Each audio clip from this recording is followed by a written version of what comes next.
Bem, pessoal, nesse vídeo eu vou falar sobre sistemas de numeração. Vimos no nosso assunto inicial que a eletrônica digital trabalha com números binários, mas não é só ele, né? Para que nós, seres humanos, preparemos essas máquinas, onde seus circuitos são digitais, muitas vezes nos utilizamos de outros sistemas de numeração, para facilitar a escrita de programas que controlam essas máquinas. Vamos comentar nesse vídeo e no próximo sobre 4 sistemas de numeração que são usados atualmente, bem como a inter-relação entre eles. Esses sistemas, como eu disse, são atuais, né? E muito utilizados pelo pessoal das áreas de eletrônica e de informática. Mas vou começar fazendo assim um breve relato da evolução dos sistemas de numeração, de como os números sempre foram importantes para o ser humano. Um sistema de numeração é um sistema em que um conjunto de números são representados por numerais de uma forma consistente. Em outras palavras, podemos entender como sistema de numeração os algarismos e a organização da sua representação. Com a necessidade de contabilizar, o ser humano desenvolveu a ideia de número e a sua representação em algarismos e sistemas de numeração, que é o objetivo do nosso estudo. Os algarismos e a organização dos números nem sempre ocorreram com os símbolos que usamos hoje. Cada povo adotava um sistema de numeração.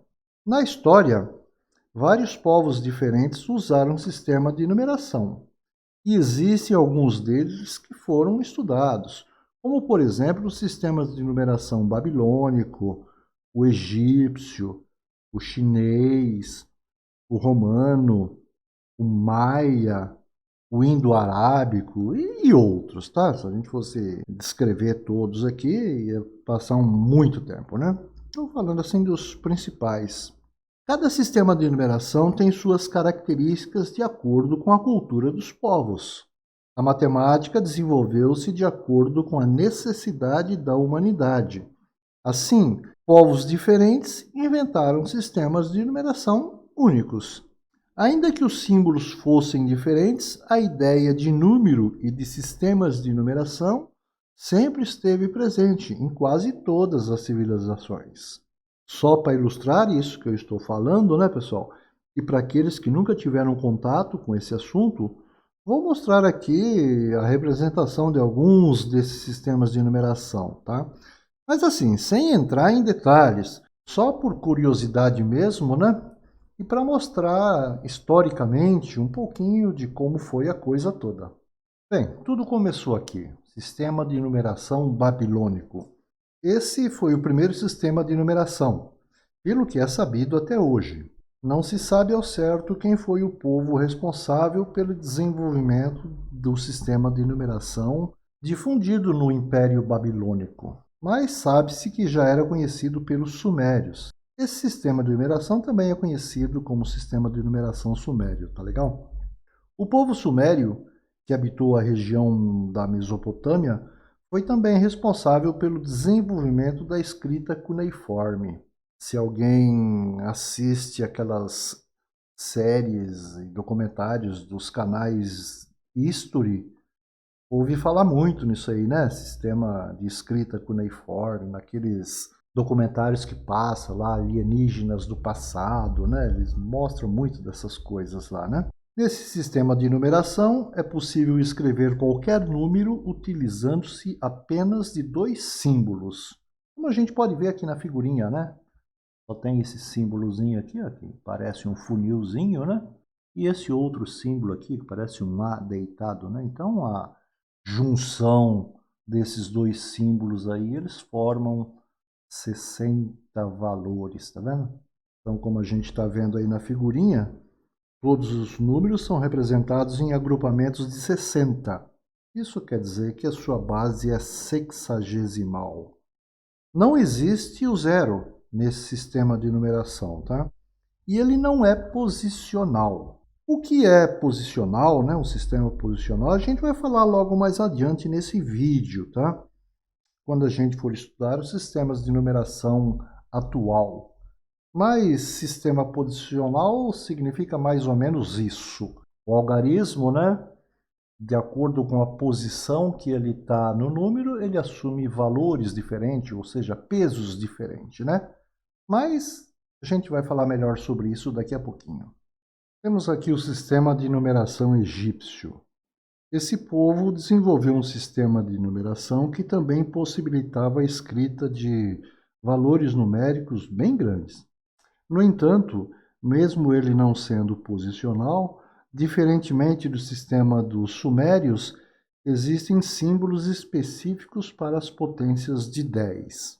Para construir os números no sistema de numeração egípcio, são utilizados 7 símbolos. Isso que a gente está vendo aqui, né? Traço vertical. Esse desenho aqui está bem estilizado, tá, pessoal? Esse traço vertical, na verdade, era um bastão que representava o valor numérico 1. Tem aqui um osso de calcanhar, representava o valor numérico 10. Um laço, ou um pedaço de corda enrolado, né, para o valor 100. Uma flor de lótus, para o valor 1000. Um dedo dobrado, aqui tem um traço, né, assim, mas na verdade é um dedo. Um dedo dobrado representava o valor 10.000. Um girino, filhote de sapo, alguns se referem a isso como peixe, para o valor 100.000. E uma figura de um ser humano aí, ajoelhado com os braços para o alto, que representava o valor 1.000.000. As repetições e combinações desses símbolos tornam possível a expressão de números ainda maiores, né? Cada símbolo desse aí só pode ser repetido 9 vezes.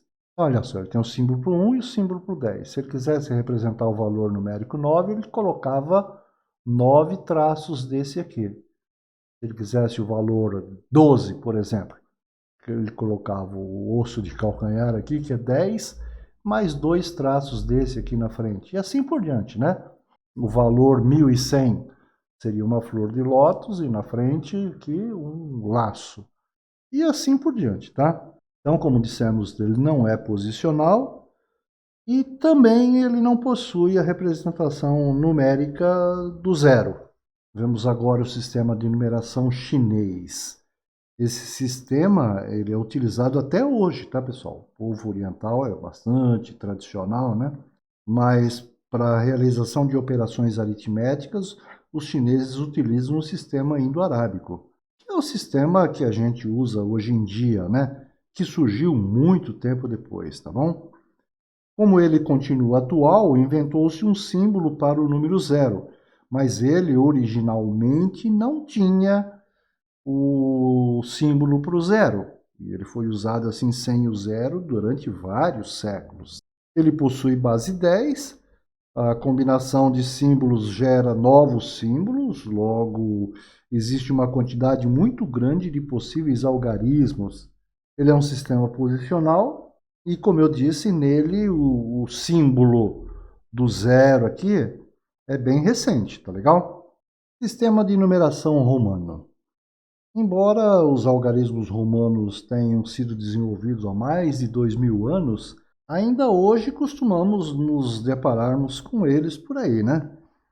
Não é difícil da gente ver a numeração romana nos mostradores de relógios, né? Relógios analógicos. Por exemplo, na numeração de artigos e documentos ou de capítulos de livros, diferenciando papas, né? Nome de papas, quando eles têm nomes repetidos, né? Por exemplo, Papa Paulo VI, Papa João XXIII, na identificação, né, de reis e rainhas. A gente tem aí a Rainha Elizabeth II, Rei Henrique VIII, tudo isso aí é com os números romanos, né? Na identificação de séculos, normalmente se usa também a numeração romana. A gente vê sempre também lá naqueles letreiros do final dos filmes, né, o ano de produção que aquele filme ou documentário foi feito, né, entre outras situações, né. Como ele se trata de uma representação atual, que ainda tem o seu uso, né, esse sistema de numeração recebeu algumas adaptações no decorrer do tempo. Os algarismos desse sistema são representados por letras, e cada letra possui um valor, como a gente está vendo aqui, né? O I maiúsculo vale 1, o V vale 5, o X vale 10, o L 50, o C vale 100, o D vale 500 e o M vale 1000. São só esses 7 símbolos que são usados no sistema de numeração romana, tá? Nesse sistema também não existe o zero, tá? Não existe a representação do valor numérico zero. E para representar números diferentes desses mostrados aqui, né, são utilizados repetições desses símbolos, sendo que o mesmo símbolo só pode ser repetido até 3 vezes. Escrever um símbolo menor à esquerda de um de maior valor significa subtração, né? E escrever um símbolo menor à direita de um de valor maior significa que eu estou somando. Por exemplo, para a gente escrever o número 1, é um pauzinho desse aqui mesmo, né? 2 são 2. Para escrever o número 3, eu repito 3 vezes esse símbolo aqui do número 1. Para escrever o número 4, eu coloco o V, que vale 5, e 1 à esquerda. Então, estou subtraindo 1, então ele vale 4. Se eu quisesse escrever o número 6, eu colocaria o V, que significa 5, mais um pauzinho aqui do lado direito, então teria 6. Sendo que eu só posso colocar no máximo 3 aqui. Então, aqui com o V, eu consigo chegar até o 8. Porque o 9 já é o 10 com um pauzinho do lado esquerdo. Então, 10 menos 1 dá 9. E assim por diante. Eu disse que ele sofreu algumas alterações, né? Uma delas é o seguinte, muito antigamente, o 4 era representado por 4 vezes o símbolo do número 1 aqui, né? Mas aí veio essa regrinha que eu só posso usar no máximo 3 vezes. Então aí deixou de se usar o número 4 como 4 vezes a representação do número 1. Eu fiquei sabendo de uma história, claro que muitos anos depois, né? Minha filha, quando estava lá no ensino fundamental, numa lição de casa, a professora pediu para que eles escrevessem as horas, né, de um relógio em algarismo romano. Para ela foi facinho, né? Eu tenho um relógio Cuco pendurado aqui na parede e ela mandou bala. Errou. Porque nos relógios, vocês podem prestar atenção se vocês verem alguns relógios desse aí. Eles ainda usam o número 4 repetindo 4 vezes o número 1. Eles usam aí a forma antiga ainda. Ela se lascou. Fiquei sabendo disso não faz muito tempo não, porque na época ela não teve nem coragem de me contar. Sistema de numeração maia. O sistema de numeração maia ele é vigesimal, ou seja, ele utiliza 20 símbolos diferentes para representar números de 0 até 19. Eles foram o primeiro povo a utilizar-se de um símbolo para o zero. E esse sistema, ele todinho é composto por apenas 3 símbolos. Os números nesse sistema são acumulados de 20 em 20. Assim, os maias fizeram um sistema de numeração em que a posição numérica, a posição que está o número, é importante. Então, ele é um sistema posicional. Os maias, né, assim como os egípcios, são uns povos aí bastante estudados, né? A gente vê muita coisa sobre eles por aí, em livros e principalmente documentários, né? São povos muito importantes assim na história da civilização. E por fim chegamos ao sistema de numeração indo-arábico. A gente conhece ele hoje como sistema de numeração decimal. É o sistema que a gente utiliza no nosso dia a dia. Ele sofreu algumas adaptações na grafia dos algarismos, né? Como os números são representados, né? Veja que ao longo dos séculos foi mudando até chegar no formato atual dos números, né? Porém, ele traz grande facilidade na realização das operações básicas e na escrita. Ele possui 10 símbolos, né? Para representar os números de 0 a 9. Nesse sistema, A posição dos algarismos é importante. Algarismos posicionados à frente valem 10 vezes mais que os da posição anterior. Trata-se da divisão que conhecemos como unidade, dezena, centena e assim sucessivamente, né? Ele tem esse nome indo-arábico por ter recebido a contribuição desses dois povos. Aos hindus deve-se a invenção e organização, e aos árabes algumas adaptações e a propagação desses números pelo comércio, inicialmente na Europa Ocidental durante a Idade Média.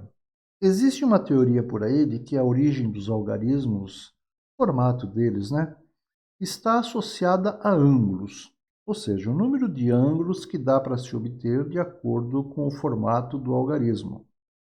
Mas essa teoria não se sustenta, uma vez que, como a gente pode ver, né, na origem desse sistema de numeração, isso não seria possível devido ao próprio formato desses algarismos. As principais características desse sistema. Existe o zero, esse sistema é posicional e as quantidades são agrupadas de 10 em 10. Vale ressaltar, né, pessoal, que existiram outros sistemas numéricos, inclusive adaptações desses apresentados aqui, desses que eu acabei de mostrar para vocês. Já que a organização e representação desses sistemas de numeração é uma espécie de linguagem que se adapta de acordo com a cultura e a necessidade dos povos. Deixa eu falar um pouquinho aqui para vocês sobre a origem do número zero. Nessas breves descrições que eu fiz aqui sobre esses sistemas de numeração, a gente viu que alguns deles não tinham o zero. Nem mesmo esse aqui, né, pessoal? Veja que na origem do sistema indo-arábico, que é o nosso sistema atual, ele não tinha o símbolo do zero. Hoje em dia, o zero tem uma importância cada vez maior ao ser amplamente utilizado em informática e em outras correntes de ciências onde possui um significado especial. A gente acabou de ver aí no assunto anterior que associamos estados ou níveis lógicos ao valor zero. Apesar do zero significar nada, a verdade é que sem ele, nada na sociedade moderna funcionaria adequadamente. A invenção ou criação desse símbolo pode ser atribuída a vários povos, pois todos eles, em determinado momento, né, perceberam a necessidade de se criar algo que representasse o nada, o vazio. No século III a.C., na Mesopotâmia, os babilônicos criaram o primeiro zero conhecido da história, mas só era usado em posições numéricas intermediárias. A palavra zero é atribuída a muitas culturas antigas, mas o mais provável é ser uma versão distorcida da pronúncia ortográfica da palavra saniya, é uma palavra em sânscrito, que era uma das línguas indianas. A sua tradução para a língua árabe alterou para SFR, nem sei como é que se pronuncia isso, tá? A invasão muçulmana levou a palavra para a Europa medieval, mas a enorme influência da Igreja Católica fez com que passasse a ser pronunciada Zephyrum, em latim, tá? Com o passar dos tempos, foi sofrendo alterações das diferentes culturas, passando a Zeuero, Zepiro e Cifre, de onde se derivaram as atuais palavras zero e cifra. Mais demorada foi a incorporação de sua representação gráfica, seu símbolo, no sistema decimal indo-arábico. A definição do símbolo gráfico para o zero foi de enorme importância.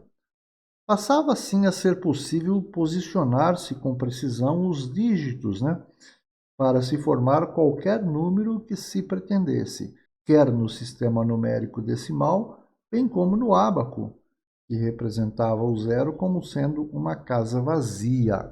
A representação do zero como uma casa vazia foi provavelmente o maior avanço no sistema de numeração decimal. O zero evoluiu de um vácuo para um espaço em branco para finalmente ser transformado num símbolo numérico usado pelos hindus e pelos árabes antigos. Por volta de 1600, deu-se uma outra alteração importante em relação ao zero. A sua representação gráfica, o seu formato, deixou de ser uma circunferência pequena e completamente circular, completamente redonda, e passou para o atual formato ovalizado, permitindo assim a sua diferenciação da letra O, minúscula ou maiúscula, né? Bem, e depois dessa breve história aí dos sistemas de numeração, vamos comentar aqui sistemas de numeração atuais, né? E que a gente vai usar na nossa área, que nós vamos estudar aqui na eletrônica. A gente vai falar para vocês sobre o sistema decimal. O sistema decimal é o nosso sistema nato, né? Não tem muita coisa que falar sobre ele, apesar de ter muitos assuntos sobre ele. Mas para o nosso entendimento não precisa muita coisa não, tá? Então, por que o nome decimal? Porque ele vem de 10 algarismos, né? De 0 a 9. Nós vamos estudar aqui também o sistema binário, que é o sistema utilizado na eletrônica digital, de fato. Binário bi, dois algarismos. Só existe o 0 e o 1. Nós vamos estudar também o sistema octal. O octal vem de 8, ele tem 8 algarismos, então ele só vai de 0 a 7. O 8 e o 9 não existem nesse sistema de numeração. Mas a gente vai falar detalhadamente sobre cada um deles, tá? E por fim, nós vamos estudar o sistema hexadecimal. Hexa vem de 16, 16 algarismos. Ele vai de 0 a 9, e para que não haja repetição de algarismos, a partir do 10 ele usa letra. Apesar de serem letras, ele possui um valor numérico para o A, tá? Então o A é 10, o B é 11, o C é 12, o D é 13, o E é 14 e o F é 15. Então temos aqui os 16 algarismos do sistema de numeração hexadecimal. Todos esses 4 sistemas, né, são sistemas posicionais. Ou seja, a posição do algarismo no número modifica o seu valor, o que facilita muito a noção da grandeza desse número e principalmente a realização de operações matemáticas. Apesar da similaridade entre esses sistemas, a gente vai ver que são muito parecidos, né? É claro que temos uma melhor compreensão do sistema decimal. Não porque ele é mais fácil ou mais difícil que os outros, e sim pela nossa convivência com ele desde que nascemos e intuitivamente vamos tendo noção de magnitude de um número, seja ele expresso de forma oral ou de forma escrita, o que num primeiro momento podemos ter alguma dificuldade com os outros sistemas de numeração que a gente vai comentar aqui. Assim, na sequência, a gente vai comentar um pouco sobre esses sistemas de numeração e as suas interrelações, tais como a conversão de um sistema para o outro. Vamos então falar um pouquinho sobre cada um desses 4 sistemas de numeração, começando pelo decimal. E é mais uma recordação, né? Porque a maioria das coisas que eu vou comentar aqui vocês já sabem, já estudaram, e até mesmo dá para se deduzir assim intuitivamente, devido ao nosso costume, né, de trabalhar com esse sistema de numeração. Então, nesse sistema de numeração decimal, utiliza-se o número 10 como base, porque ele tem 10 algarismos, não é isso? Nele, os algarismos 0, 1, 2, 3, 4, 5, 6, 7, 8 e 9 são utilizados para contar unidades, dezenas e centenas, e assim sucessivamente. Nesse sistema, quando colocamos um número 0 à direita de um algarismo, é o mesmo que multiplicá-lo pela base, ou seja, por 10, né? Então, nesse sistema de numeração decimal, os números são organizados com base no agrupamento de algarismos indo-arábicos, e com eles é possível escrever qualquer número. Os números no sistema de numeração decimal são separados por classes. A classe de um número é determinada separando-o de 3 em 3 algarismos, da direita para a esquerda. Cada um dos algarismos representa uma ordem, como a gente está mostrando aqui nessa tabelinha, né? Então, a gente tem a classe das unidades, unidade simples, que é o nome correto da coisa, né? Na primeira ordem a gente tem as unidades, depois segunda ordem dezenas, centenas, depois vem a classe dos milhares e por aí afora, né? classe dos milhões, classe dos bilhões e vai embora esse negócio, né? Parei por aqui porque senão a tabela não cabia na tela. No número propriamente dito, as classes são separadas por pontos ou por espaços em branco. E a leitura do seu valor se dá sempre da esquerda para a direita, claro, né? Existe uma corrente por aí de estudiosos, né, pessoal, que preferem a separação das classes por espaços, como a gente está mostrando aqui. Eles alegam que o ponto usado aqui para separar as classes pode confundir com o símbolo de multiplicação. Uma coisa é certa, é importante a separação das classes nos valores numéricos, porque isso vai facilitar a nossa leitura, né? A gente bate o olho num número qualquer, a gente já sabe, pô, eu estou aqui na classe das unidades simples, na classe dos milhares, na classe dos milhões. Então eu sei que esse número aqui é 12 milhões e tralalá. Tanto dessa forma como dessa forma. Tem uma curiosidade aí, pessoal. Normalmente os lojistas não usam a separação por classe nos valores numéricos dos preços dos seus produtos, tá? Nos cartazes e anúncios, né? Isso, segundo eles, dá a impressão de que o valor numérico é menor. Então, vocês podem observar em anúncios, normalmente não existe essa separação por classe. Nos números que possuem casas decimais, usa-se o mesmo critério para a parte inteira, né? Então, eu tenho a parte inteira aqui, eu separo ela por classes, seja por pontos, seja por espaços. E a parte decimal é separada da parte inteira por uma vírgula. Para a gente saber o valor de cada dígito na posição em que ele se encontra num determinado número, basta multiplicarmos o valor do dígito pela base, que no nosso sistema decimal é 10, elevado à posição do dígito. Lembrando que o último dígito da direita está na posição 0. Então esse aqui é o dígito 0, depois vem o dígito 1, dígito 2, dígito 3, o dígito 4, e assim vai, seja lá qual for a quantidade de dígitos desse número. E outra coisa, pessoal, só adiantando aqui, esse conceito é válido para esses 4 sistemas de numeração que estamos estudando aqui, devido ao fato deles serem posicionais. Combinado? Dessa forma, como a base de numeração decimal é 10, o valor de posição é dado pelas potências de base 10, como mostrado aqui, né, na nossa figurinha. Então, esse dígito aqui, ele vale quanto? 5 vezes a sua potência. A potência é o seguinte, pessoal, é sempre a base, que é 10, elevado à posição do dígito. Esse primeiro dígito aqui é o dígito 0, né? Então, 5 vezes 10 elevado a 0, 10 elevado a 0 dá 1, né? 5 vezes 1 dá 5. Então, esse 5 vale 5 mesmo. Esse aqui, mentalmente, a gente já sabe que vale 70, né? Por quê? Porque é o 7 vezes a base, que é 10 elevado à posição do dígito. Esse aqui é o dígito 1. 10 elevado à primeira dá 10. Vezes 7, 70. E assim por diante.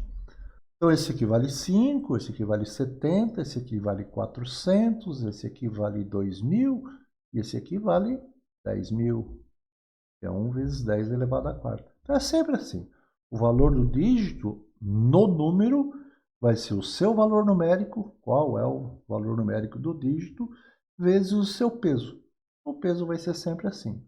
Para o primeiro dígito é 10 elevado a 0, para o segundo é 10 a primeira, terceiro dígito é 10 a segunda e assim por diante. Tenha lá quantos dígitos tiver esse número. Mostrando assim de uma forma mais clara, né, um por um, é aquilo que a gente acabou de falar, né? Vai ser 5 vezes 10 elevado a 0, que dá 5. Próximo, 7 vezes 10 elevado à primeira, 70. Próximo, 4 vezes 10 ao quadrado, 400. Próximo, 2 vezes 10 elevado ao cubo, 2.000. Próximo, 1 vezes 10 elevado à quarta, que dá 10.000. E assim, o peso de cada dígito num sistema de numeração decimal. É claro que se a gente pegar isso tudo aqui e somar, tem que dar esse número aqui. É isso que a gente acabou de fazer. Não disse que a gente sabia, até que intuitivamente, como é que essa coisa funciona? A gente só está mostrando aqui mais detalhado. Vamos falar agora do sistema de numeração binário. Nesse assunto aqui eu vou me estender um pouquinho mais, porque acredito que esse sistema seja novidade, pelo menos para a maioria de vocês, né? Bom, uma coisa a gente já sabe, ele só possui dois algarismos, o 0 e o 1. Esse sistema de numeração ele foi aperfeiçoado, podemos até dizer que ele foi criado, né, no século 17 por um alemão chamado Leibniz. Na verdade, o nome completo dele é Gottfried Wilhelm Leibniz. Esse sujeito nasceu em 1646 e morreu em 1715. Existem relatos de sistemas parecidos com o sistema binário desde o século III a.C., desenvolvido por um matemático indiano. Tem um outro no século XVII aí, desenvolvido por um matemático chinês. E no século XV nós tivemos aí um inglês e um espanhol que estudaram coisas parecidas com o sistema binário. Mas assim, caracterizado como um sistema de numeração posicional, em que todas as quantidades se representam com base em dois números, o 0 e o 1, é de fato graças ao alemão aí, ao Leibniz. Curiosamente, ele não era um matemático puro. Na verdade, ele era um filósofo e conhecia diversas outras ciências, inclusive a matemática.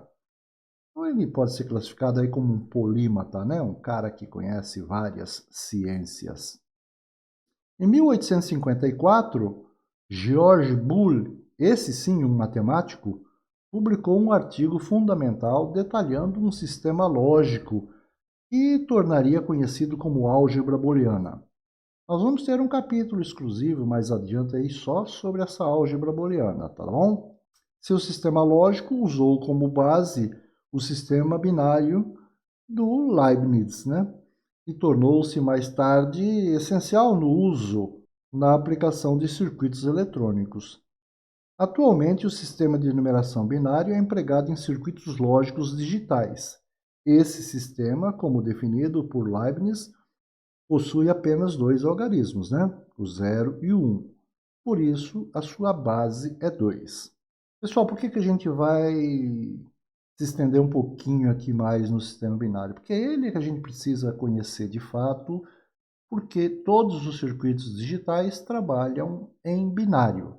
Pô, professor, mas não tem aí o octal, o hexadecimal? Sim, a gente trabalha também com esses sistemas aí, mais precisamente assim a nível de programação. Para a gente não ter que escrever números muito grandes que ficariam em binário, a gente trabalha com esses outros sistemas de numeração. Isso é para o ser humano, tá? Quando esse programa é mandado para a máquina, tem alguma coisa lá que já converte isso aí em binário e a máquina só entende o binário, tudo bem? E por que a máquina só entende binário? Ora, porque ela é todinha feito com circuitos eletrônicos e esses circuitos são circuitos digitais. Então, esses circuitos digitais trabalham com o sistema de numeração binário. Só um parênteses aqui. A gente divide em eletrônica digital, eletrônica analógica para estudo, né? Mas na prática, em muitas situações, você vai ter as duas coisas misturadas, né? Nós vivemos num mundo que é analógico. Você não tem a transição de dia para noite, claro para escuro, assim, repentinamente. Você não tem mudanças de temperaturas repentinas. Você não sai do zero absoluto e vai lá para, sei lá que temperatura, assim, de imediato, né? Então, o nosso mundo, ele é analógico. E muitas vezes a gente pode estar com um circuito digital onde ele tem que receber informações de alguma coisa analógica. Um sensor, por exemplo, tem lá um sensor monitorando a temperatura de alguma coisa. Esse sensor pode estar me fornecendo uma informação analógica e o meu circuito só entende digital. Então a gente vai estudar mais para frente que existem circuitos que fazem a conversão de analógico para digital, existem circuitos que fazem o inverso, converte de digital para analógico. É necessário que isso aconteça, porque na prática a gente tem uma mistura danada dessas coisas, de analógico com digital. Posso ter circuito puramente analógico? Claro que posso. Posso ter circuitos puramente digital? Posso também. Mas, como eu disse, em muitas situações a gente pode ter essas coisas misturadas. Os dígitos ou algarismos que constituem um número binário, como a gente tem aqui, ó, um número binário escrito, ele é composto só por zeros e uns, né? Então, cada dígito desse aqui é chamado de bit. Lá no sistema digital, a gente falava que esse aqui era o dígito 0, depois vinha o dígito 1, dígito 2 e assim por diante, né? Aqui também. Só que dígito binário, olha lá, binary digit, o pessoal resolveu abreviar para bit. Eles pegaram o B do binary e o T do digit e formaram essa palavrinha aqui, ó, bit.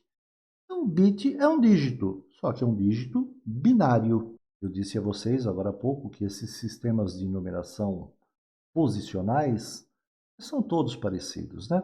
E vocês vão ver que esse sistema binário aqui é exatamente igual o sistema decimal. Tudo aquilo que a gente falou para o sistema decimal vale aqui para o sistema binário. A gente já está começando a ver por aqui, né? Dígito 0, dígito 1, dígito 2, dígito 3 e assim vai embora. Assim como um número decimal pode ser constituído por diversos dígitos, um número binário também, tá? Não tem limite para a quantidade de dígitos, ou melhor, para a quantidade de bits que tem um número binário, tá legal? Não tem limite. De forma análoga à decimal, empregando a propriedade do valor de posição do dígito, então, né? Podemos representar qualquer valor numérico com os dígitos 0 e 1. Então, olha só, mesma coisa que nós fizemos lá. Só que no sistema decimal, a base era 10, né? Aqui, como é no sistema binário, a base é 2. Então, quanto vale esse bit aqui? É o seu valor multiplicado pela base elevado à posição do bit. Lembra, né? Primeiro da direita é sempre o bit 0, e assim vai, em ordem crescente, né? Quanto vale esse bit aqui? Ou melhor, qual o peso desse bit aqui, né? Ele está valendo aqui 1 vezes 2 elevado à primeira potência. 2 elevado a 1 é 2 vezes 1, 2. Então, esse bit aqui vale 2. Esse aqui é claro que vai valer 0, né? Porque 0 vezes qualquer coisa vai dar 0. Esse aqui também. 2 elevado à quarta dá 16, né? 1 vezes 16 dá 16. Então, esse bit aqui vale 16. Tá legal? Mesma coisinha que a gente fez lá no decimal. Olha aqui, escrito de uma forma como a gente fez lá também do decimal, né? Então, ó, é o valor do bit, quanto que ele vale? 1. Vezes a base, que é 2, elevado à posição do bit, que é 0. 2 elevado a 0 dá 1, vezes 1, 1. Esse aqui vale 1 vezes a base, que é 2, elevado à posição do bit, que é 1. 2 elevado a 1 dá 2, vezes 1 dá 2. Esse aqui é 0, vezes a base, que é 2, elevado à posição do bit. Então, 2 ao quadrado dá 4, mais vezes 0 dá 0. Mesma coisa para esse aqui, que vale 0, vezes 2 à terceira. 2 à terceira é 8, mais vezes 0 dá 0. E por fim, esse último bit aqui, ele vale 1 vezes 2, que é a base, elevado à posição do bit, que é o bit 4. Lembra, né? Bit 0, bit 1, bit 2, bit 3, bit 4. 1 vezes 2 elevado à quarta dá 16. É claro que se a gente fizer a soma disso aqui, a gente vai ter aqui o valor desse número binário. Só que aqui ele já me dá o valor em decimal. Ah, então quer dizer que esse número binário aqui vale 19? Vale, né? Quem diria? Pois é, eu preciso fazer todo esse processo aqui para descobrir quanto que ele vale em decimal. A gente só tem noção de grandeza, né, pessoal, de valores no sistema decimal, né? Por isso que a gente faz a conversão de um sistema teoricamente desconhecido, né, para o sistema decimal. A gente vai conversar melhor sobre isso aqui logo mais adiante aí, quando a gente falar sobre conversões entre sistemas de numeração. Todo e qualquer sistema de numeração, né, pessoal? A gente já viu, e estou reforçando aqui para vocês, o bit ou o dígito mais à direita é o dígito menos significativo. E o último lá da esquerda é o mais significativo. No entanto, só no sistema binário existem siglas, né, para isso. Por exemplo, esse último bit da direita aqui, eles chamam de LSB. LSB vem de Least Significant Bit, ou seja, o bit menos significativo. Esse da esquerda aqui é o MSB, que é o Most Significant Bit, ou o bit mais significativo. Claro, temos isso lá em decimal? Tem. Só que esse aqui seria o dígito menos significativo e esse aqui é o dígito mais significativo. Mas não costuma se usar esses termos lá no sistema de numeração decimal. Eles são mais empregados mesmo, esse LSB e esse MSB, no sistema de numeração binário. Vocês vão ver bastante esses termos no decorrer do nosso curso. Uma outra coisa, pessoal, os números binários podem ser pares ou ímpares, tá legal? Toda vez que um número binário terminar em 0, ele será um número par. Toda vez que ele terminar em 1, ele será um número ímpar. Não importa o número de bits que esses números tiverem, tá bom? Outra coisa, nós podemos ter números binários fracionários. Aqueles números que possuem casas decimais depois da vírgula. Só um detalhe, quando esse número fracionário ele for resultante de uma divisão, ele será em ponto flutuante, o que pode acarretar muitos bits na parte fracionária e gerar imprecisões. Assim como acontece com os números decimais, né? Quando a gente faz uma divisão lá com números decimais, a gente não pode cair naquelas dízimas, não tem fim o número de casas depois da vírgula. Pois é, no sistema binário isso também pode acontecer. Na área computacional, vários padrões de ponto flutuante já foram adotados. Um dos mais aceitos atualmente é um padrão chamado IEEE 754. Ele trabalha com 3 níveis de precisão: 32 bits, 64 ou 80 bits. E outra coisa, pessoal, em binários existem números positivos e negativos. Nem mostrei aqui, né? Porque números negativos em binário a gente não vai utilizar na abordagem de binário para necessidade nossa, que são circuitos.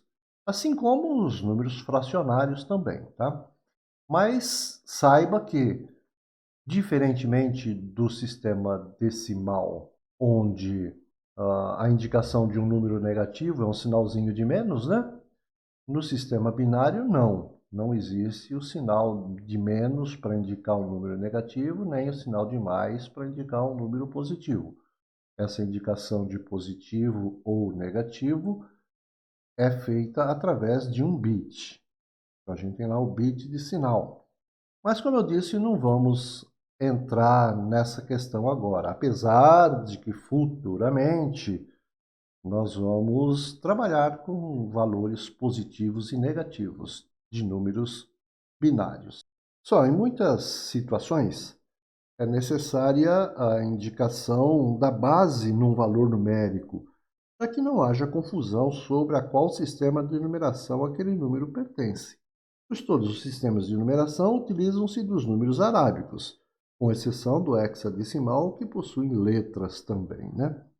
A base é informada por um índice numérico ao lado do dígito menos significativo do número, como a gente está fazendo aqui, né? Por exemplo, olha, no sistema decimal eu tenho um número e aqui eu estou indicando que esse número é na base 10. Então, isso aqui é um número decimal. Aqui eu tenho os mesmos algarismos, tá vendo? Mas eu estou falando que isso aqui é um número binário, porque eu estou informando que ele é na base 2. Se eu não fizesse essas indicações, eu não saberia distinguir, né, se é um número decimal ou se é um número binário. Outro detalhe, né? Como que se lê um número? Bom, no sistema decimal, eu leria isso aqui como 101.011. E no sistema binário, eu posso falar 101.011? Não. No sistema binário, eu tenho que falar bit a bit. Então, no sistema binário, eu leio isso aqui da seguinte forma: 101011. Então, é necessário, pessoal, essa indicação da base em muitas situações, né? Claro que se você estiver abordando um assunto só sobre números binários, a gente não informa a base, né? Mas se houver a possibilidade de confusão de um valor numérico pertencer a um sistema ou a outro, é importante a gente fazer essa indicação. Até hoje a gente só trabalhou com o sistema decimal, não é isso? Alguma vez você trabalhou com essa indicação aqui, da base 10? Não, né? A gente escreve o valor numérico simplesmente. Mas agora, como a gente está abordando vários sistemas de numeração, é interessante que a gente faça essa diferenciação, que a gente indique a que sistema de numeração aquele número pertence. Assim como os outros sistemas de numeração, né? Olha, no octal, eu coloco um índicezinho aqui, ó, o número 8, informando que esse aqui é um número em octal. Em hexadecimal, eu coloco o índice 16 aqui, ó, informando que isso aqui é um número em hexadecimal. Assim como no binário, no octal e no hexadecimal, eu também tenho que falar dígito a dígito, tá legal? Eu não posso falar aqui, ó, 53.742. Não. 53.742 seria no sistema decimal. O sistema octal é 53742. Assim como aqui, né, no hexadecimal. Como que eu leio esse número aqui, ó? 39486. Muito bem. No sistema decimal, temos alguns termos que definem uma certa quantidade, um valor numérico, uns ainda em uso, outros nem tanto. Por exemplo, a dúzia. Sabemos que a dúzia vale 12. A resma vale 500. A grosa vale 144. O quilo vale 1000. E assim por diante, né, pessoal? Temos tantos outros termos aí que definem quantidade. Com a implantação do Sistema Internacional de Medidas, vários desses termos deixaram de ser usados, né? Pelo menos não é mais oficialmente um termo legal. Mas você continua indo na feira e comprando uma dúzia de banana. Você vai no mercado e compra uma resma de papel sulfite. De forma parecida, temos no sistema digital alguns termos que nos remetem a uma certa quantidade também. Por exemplo, o nibble. Coloquei aqui numa tabelinha, né? Temos um nibble, é uma unidade que define uma certa quantidade de bits. Então, temos o nibble, que o tamanho dele é 4 bits. Um nibble sempre será 4 bits. O byte tem um tamanho de 8 bits. Word tem um tamanho de 16 bits. Double word, 32 bits. Quad word, 64 bits. Existem outros, tá, pessoal? Não tem aqui só esses, porque senão teria que demonstrar números muito grandes aqui. Só que, diferentemente do sistema decimal, onde esses termos significam uma quantidade fixa, por exemplo, uma dúzia será sempre 12, não importa do que. No sistema digital, esses termos significam uma quantidade fixa de bits. O nibble ele tem sempre 4 bits, só que esses 4 bits, cada um deles pode valer 0 ou 1. Então, nós vamos ter 16 combinações possíveis, né? Então, a capacidade de um nibble são valores que variam de 0 a 15. Qualquer valor numérico de 0 a 15 pode estar contido no nibble. Assim como um byte, que possui 8 bits, eu posso ter 256 valores armazenados lá, de 0 a 255. E assim vai, né? Word. Muitas vezes a gente vai encontrar esse termo aqui em português, tá, pessoal? Word é palavra, double word é palavra dupla. quad word, palavra quádrupla e assim por diante, né? Uma palavra, então, word, ele pode conter valores variando de 0 a 65.535. E assim vai, né? Veja que o quadword consegue um valor gigantesco aqui, né? Aqui nós estamos na classe dos quintilhões. Esses termos todos aí envolvendo o armazenamento de valores em binário, os mais mencionados, aquilo que mais vamos ouvir por aí, né? Quando estamos falando sobre eletrônica digital, é o bit e o byte. Até mesmo porque esses outros termos, como nibble, word, double word, quad word e por aí vai, derivam desses dois. O computador que usa o sistema digital trabalha então manipulando somente valores em binário. Mas sabemos e vemos em suas telas que temos no computador todo tipo de sinal, figura ou símbolo usado na escrita. Pois é, todos esses sinais, figuras ou símbolos são números binários e são esses números que são processados pelo computador. A tela é só uma interface entre a máquina e a gente, né, pessoal? E essa tela mostra para a gente aquilo que foi processado pelo computador numa linguagem que nos permita entender. Com o advento do computador, cientistas americanos criaram um código com números binários de 8 bits para representar esses caracteres, tudo isso que a gente vê na tela do computador, né? Esses 8 bits possibilitam 256 combinações possíveis. Então vai desde todos os 8 bits valendo 0 até todos os 8 bits valendo 1. Isso aí dá 256 valores diferentes. E essas 256 combinações foram ordenadas em uma tabela, a qual deram o nome de tabela ASCII. A gente fala popularmente aí ASCII-2. Isso significa American Standard Code for Information Interchange, ou seja, é um código padrão americano para o intercâmbio de informação. A cada valor numérico dessa tabela, ou seja, a cada byte, foi associado um comando, ou uma letra, ou um número, ou um símbolo de pontuação, ou acentuação, e ainda sobrou espaço. Então inseriram alguns caracteres especiais que serviam para formar desenhos rudimentares à época em que o computador não tinha uma interface gráfica. Como essa tabela foi criada pelos americanos, só foram inseridos nela caracteres usados no idioma inglês. O que, com a popularização do computador e a sua disseminação pelo mundo, trouxe vários problemas. Foi então necessária a criação de outra codificação para atender a todos os idiomas ocidentais e orientais. Surgiu então um padrão chamado Unicode, aí já devidamente padronizado pela ISO e compatível com o código ASCII-2.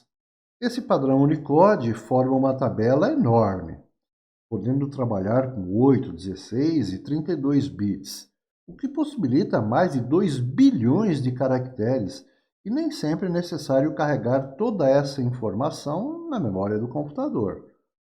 O padrão Unicode possui então algumas codificações, uma espécie de subconjuntos de caracteres, né?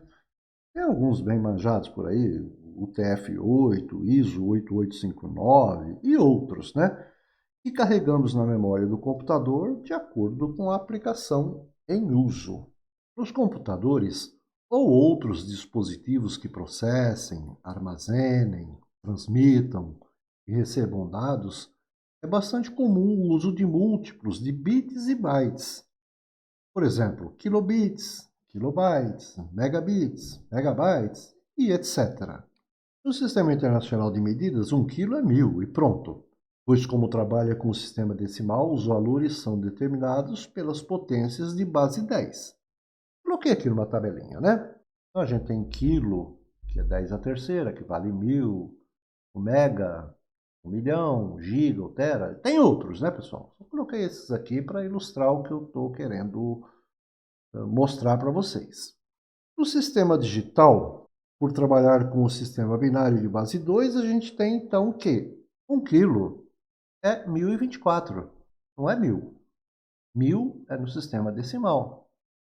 Sistema binário, 1 kilobyte, por exemplo, são 1024 bytes. No sistema decimal, é o Sistema Internacional de Medida.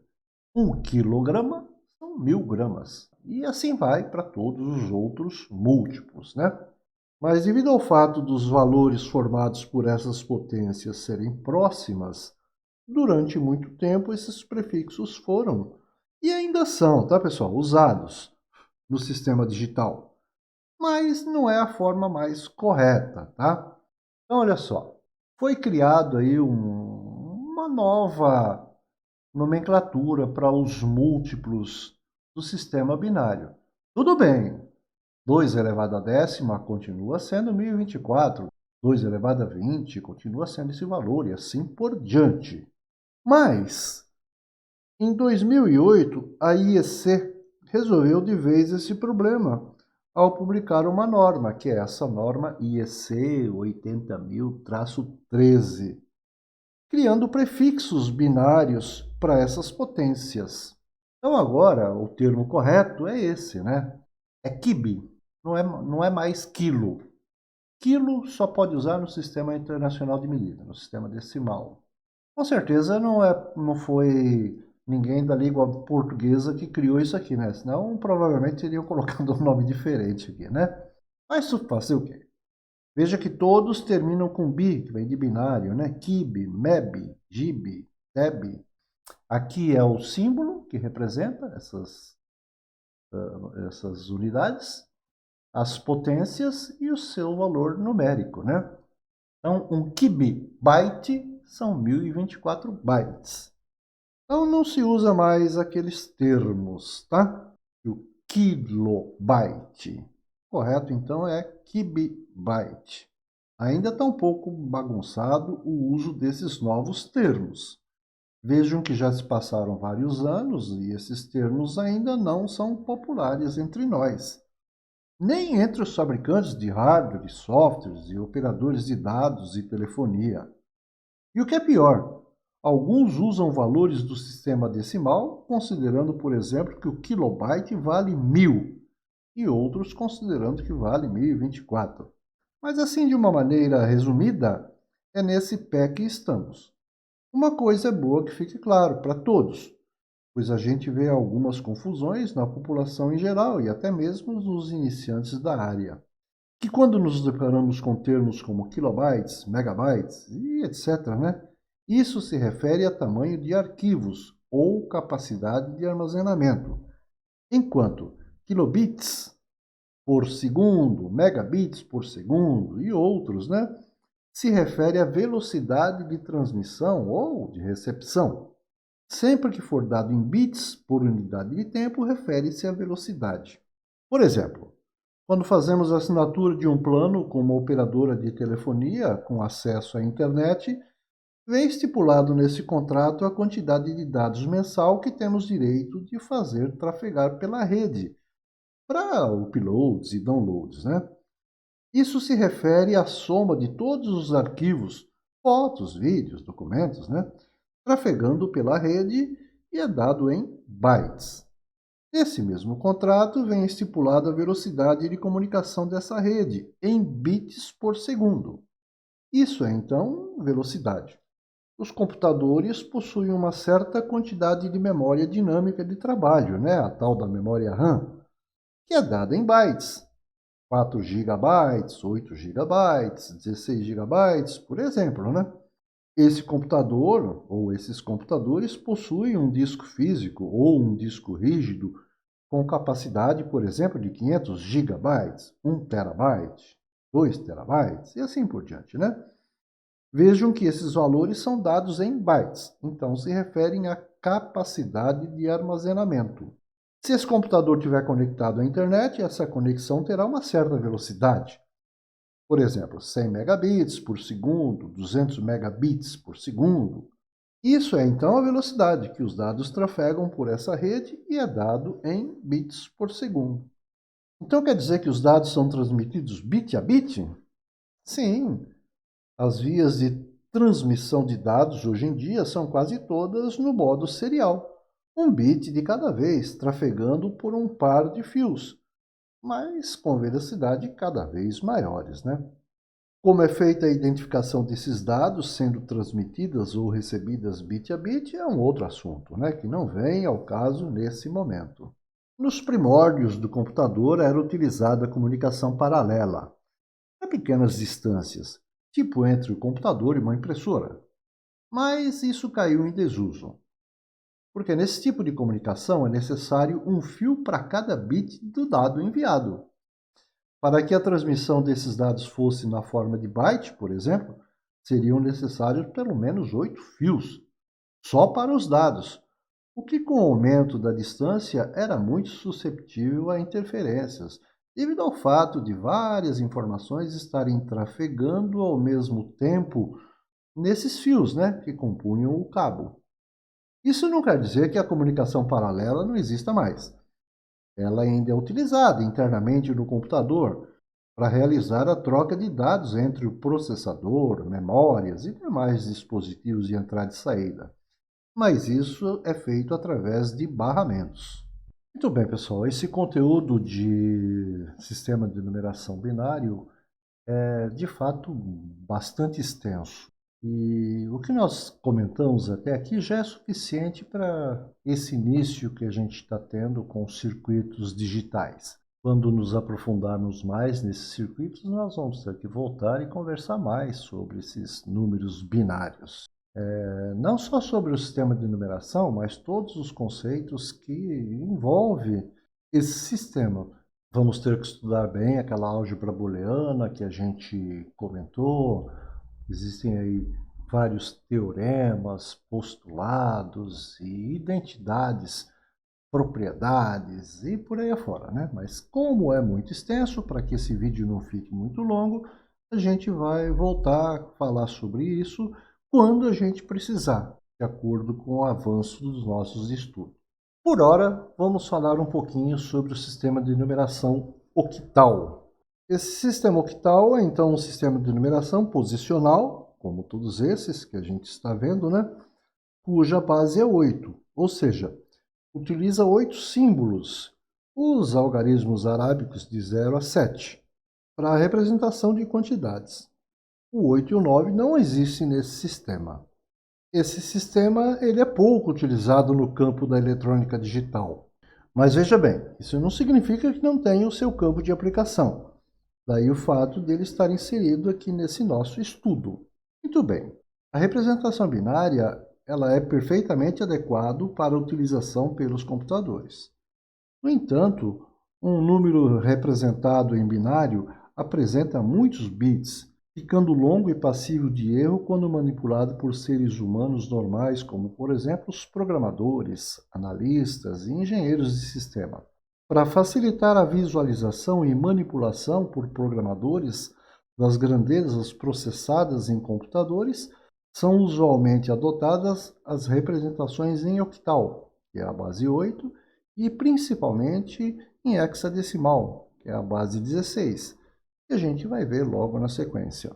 Vale ressaltar, mais uma vez, que o computador opera apenas em binário, e as representações octal e hexadecimal não são usadas no computador propriamente dito. Elas se destinam apenas à manipulação de grandezas pelos programadores. Quando esse programa é enviado para a máquina, automaticamente o software faz a compilação para binários. Em projetos de informática, isto é, nos trabalhos realizados pelos programadores, analistas e engenheiros de sistema, é usual representar quantidades usando sistemas de potência do binário, o octal e o hexadecimal, por exemplo, né? Para reduzir o número de algarismos da representação e, consequentemente, facilitar a compreensão da grandeza, para evitar erros. No sistema octal, cada 3 bits são representados por apenas um algarismo octal. Então, aqui temos um número no sistema de numeração octal. Veja que, aparentemente, não tem diferença nenhuma, né? Um número.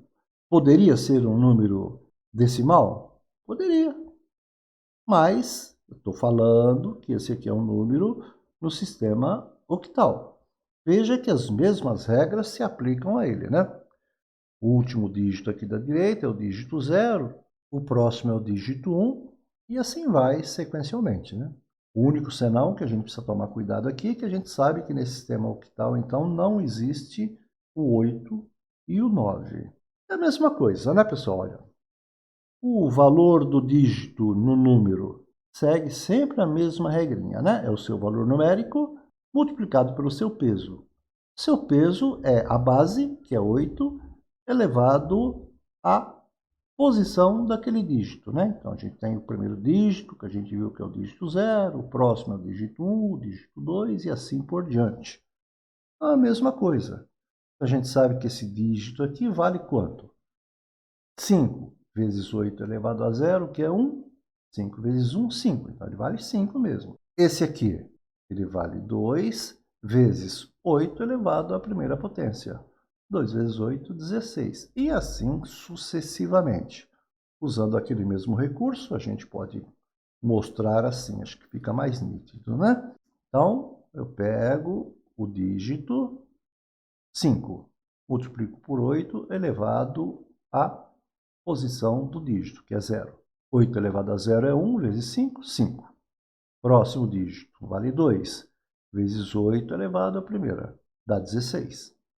Próximo, 4 vezes 8 elevado ao quadrado, porque esse aqui é o dígito 2, né? Lembra?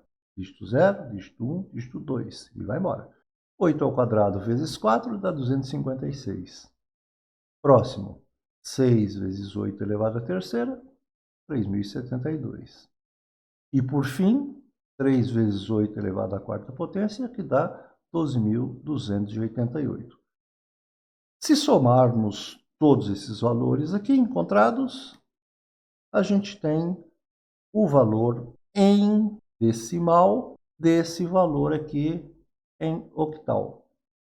Então, vocês estão vendo que aqui já a gente está vendo, como já vimos no sistema passado, né, no binário, como se faz a conversão de um sistema qualquer para o sistema decimal.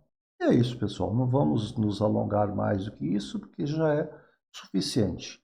Como eu disse, daqui a pouco eu vou fazer um assunto, na verdade é um novo vídeo, né? Onde a gente vai mostrar só como fazer conversão de um sistema para outro.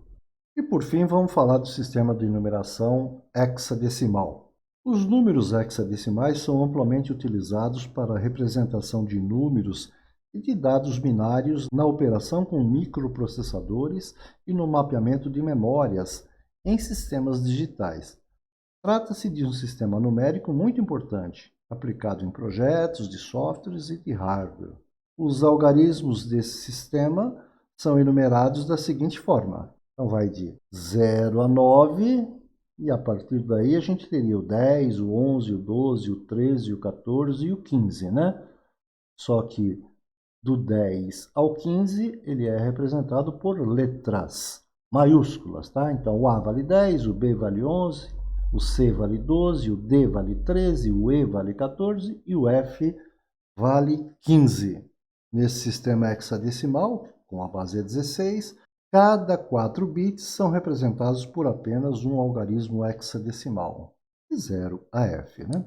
Sendo esse sistema hexadecimal um sistema de numeração posicional, tudo aquilo que comentamos sobre os sistemas decimal, binário e octal é válido para ele também. Então, temos aqui um número hexadecimal, escrito aqui na tela, então a mesma regrinha, né? O último dígito da direita é o dígito 0, o próximo é o dígito 1, depois o dígito 2 e assim por diante. O seu valor numérico, né, o quanto ele vale, é dado da mesma forma, né? Então, para a gente saber qual é o peso, né, o valor de cada dígito nesse número, a regrinha é a mesma, né? É o valor do dígito do número, vai ser o seu valor numérico multiplicado pelo seu peso. Então, como ele é a base 16, o peso dele sempre vai ser 16 elevado a 0, porque esse aqui é o primeiro dígito, 16 elevado à primeira, porque é o segundo dígito, 16 a segunda, porque é o terceiro dígito, e assim por diante. A regrinha é a mesma. Escrevendo naquela forma que a gente está acostumado, temos isso, né? Então, ó, esse número aqui, ó, 13829 em hexadecimal, a gente pode representar dessa forma, né? Então, eu tenho pego o valor desse dígito, 9 vezes a base elevado a zero, dá 9. Próximo, 2 vezes 16, que é a base, elevado à posição do dígito, que é o dígito 1. 2 vezes 16 dá 32. O próximo, 8 vezes 16 ao quadrado, que dá 2048. E assim vai, né? 3 vezes 16 elevado ao cubo dá 12.288. E, por fim, 1 vezes 16 elevado à quarta potência, que dá 65.536. Se a gente somar todos esses valores aí, a gente tem a conversão desse número hexadecimal aqui em decimal. Então, 13829 em hexadecimal vale 79.913 em decimal. Mesmo quando aparecer, né, pessoal, as letras, isso aqui é um número hexadecimal, né? 1A8F9. É a mesma coisa, a regrinha é a mesma, tá? Eu pego cada um dos dígitos e multiplico pelo seu peso. Então, isso aqui é 9 vezes 16 elevado a zero, dá 9. Próximo, está escrito F aqui, mas a gente sabe que o F vale 15. Então, você faz 15 vezes 16 elevado à primeira, que é a posição do dígito, né? 15 vezes 16, 240. Próximo, 8 vezes 16 ao quadrado, 2048. O próximo é a letra A, mas a gente sabe que o A vale 10. Então, é 10 vezes 16 ao cubo, que dá isso aqui, 40.960. E, por fim, 1 vezes 16 elevado à quarta, que dá 65.536. Somando tudo isso aqui, nós temos o valor desse número hexadecimal aqui em decimal. Pronto, está feita a conversão. Tá bom, pessoal? Então era isso. Nesse vídeo a gente vai ficando por aqui e a gente retorna na sequência aí com outro vídeo falando sobre essas conversões entre os sistemas de numeração. Até lá!